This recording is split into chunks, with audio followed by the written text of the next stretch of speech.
hayit kuni qabristonga boramizmi? Yo'q. Hayit kuni payg'ambar sollallohu alayhi vasallam aytdilar, mukofot oladigan kun hayit.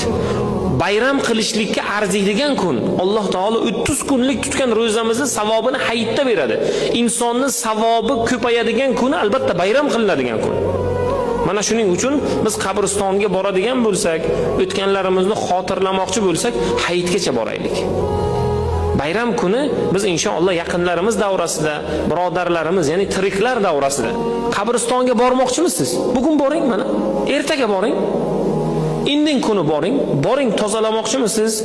Holdan xabar olib bir tilovat Qur'on qilib kelmoqchimisiz? Boravering birodar. Xohlagan kuningiz boring. Lekin hayit kuni borib, o'tganlarni bir xotiralab, bayram kuni qalbimizni ozgina bir xira qilib yoki o'sha hojati yo'q.